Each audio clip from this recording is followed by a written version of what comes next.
Hi again, people. I didn't think part 1 would be so popular, so here's part 2 and another set of observations. I apologize beforehand if the pace is a bit fast, but we're trying to squeeze the largest number of points in the shortest time possible here. You'll need to pause in the second half to read the bonuses, so be ready. والسماء والطارق وما أدراك ما الطارق النجم الثاقب. It's amazing how incomplete Quranic translations can be no matter how perfect. The word translated as night visitor, or sometimes one who hammers here, as many old interpretations understood it, is tariq, which also means one who knocks. Hold on a second. A piercing star which knocks? Does this make sense? It will! Listen.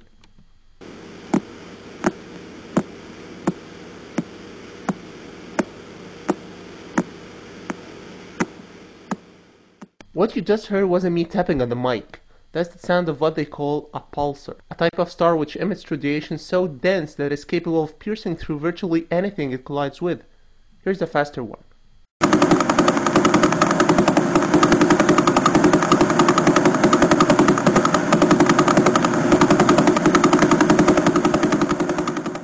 You feel cool now, huh? Now let's read the verse again. والسماء والطارق وما أدراك ما الطارق النجم الثاقب. Makes sense.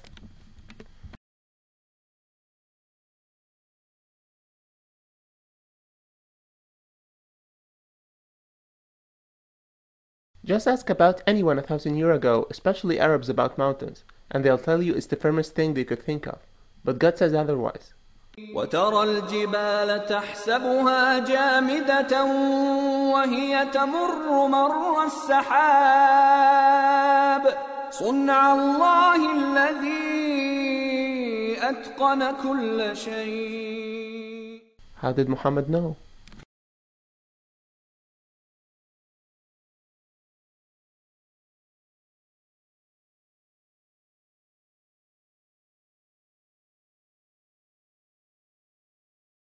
وجعلنا الليل والنهار آيتين فمحونا آية الليل وجعلنا آية النهار مبصرة. Today we know that the sign of the night, which is the moon, had strong volcanic activity about 3.9 billion years ago, meaning that it was illuminating before it became dull about 3 billion years ago. Hey, you're not googling everything I'm telling you, right? Good, because you should trust me.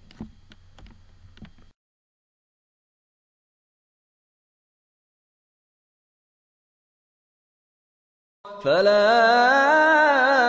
أقسم بالخنس الجوار الكنس. I know the English translation looks a bit lame, but let's see here. God is speaking about great things which are receding, running, returning to their homes, or sweeping. For centuries, that was interpreted as planets, since they hide during daytime.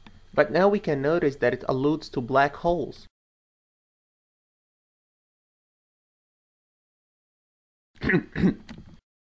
They run through space, sweeping anything and everything in their way. In fact, the Quranic expression is more accurate than black holes. Can you imagine a hole in space?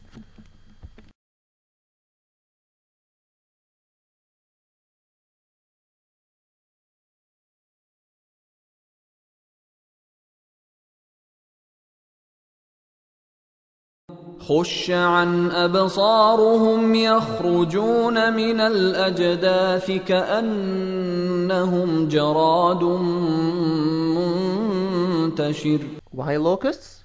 Well, unlike other insects, locusts bury their eggs under the ground. Then larvae spend as much as 17 years there before they begin to fly in swarms. That's surprisingly similar to how people stay so long under the ground before resurrection when they suddenly burst out. Needless to say, ancient people knew nothing of the locust life cycle, and Quranic interpretations don't even mention it. That information was revealed later, but before that, God knew it.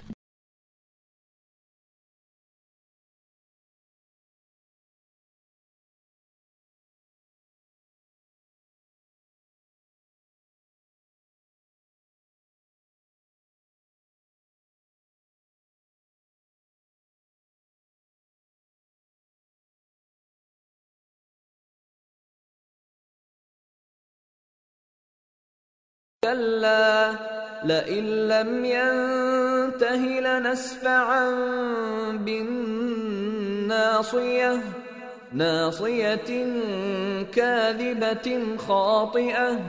In 2002, a group of non-Muslim researchers proved that the frontal lobe is responsible for the so-called good and bad decisions.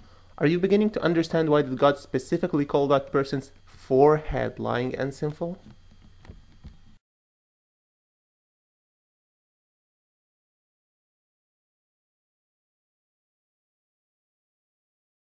وقال فرعون يا أيها الملأ ما علمت لكم من إله غيري فأوقد لي يا هامان على الطين فاجعل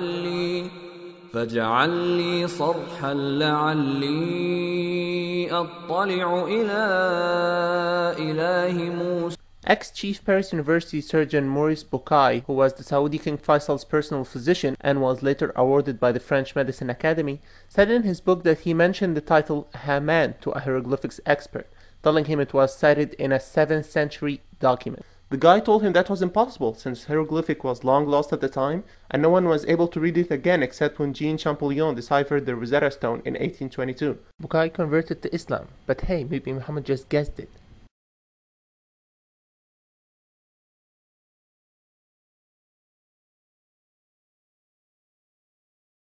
It's statistics time!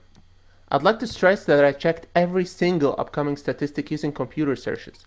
I encourage you here, just like in part 1, to seek the help of an Arab Christian online friend to verify there is no tricks.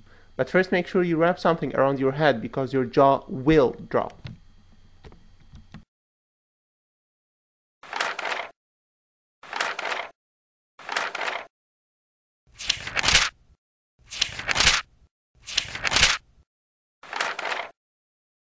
Get up, I'm not done yet. It's impossible that an illiterate false prophet would bother putting all those balances in order for people to find them long after his death when they invent computers. If he could put them, that is. And I didn't even try to verify everything, nor have we even discovered everything yet. Again, it's not just about the scientific miracles. As time passes, now Muslims unknowingly endorse Quranic legislation. For example, Christians gave up on banning divorce, realizing it's inevitable. Americans tried to prohibit alcohol in the 20s, seeing how harmful it was. And today's interest rates approach zero as they keep plummeting. Guys, this book is from God. He knew what was going to work for us and what wasn't before we attempt to find on our own with trial and error.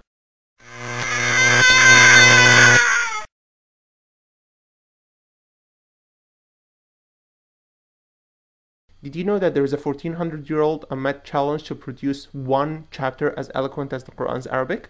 Some chapters are as short as a couple of lines. Producing a similar surah will immediately destroy the whole Islamic creed. أم يقولون افتراه قل فأتوا بسورة مثله وادعوا من استطعتم من دون الله إن كنتم صادقين.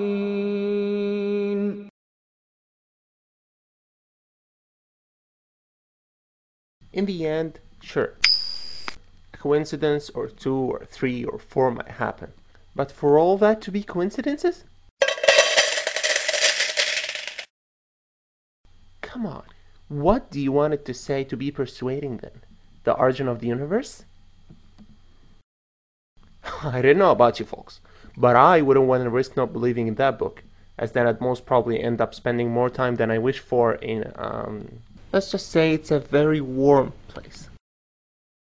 وما كان هذا القرآن أن يفترى من دون الله ولكن تصديق الذي بين يديه وتفصيل الكتاب لا ريب فيه من رب العالمين.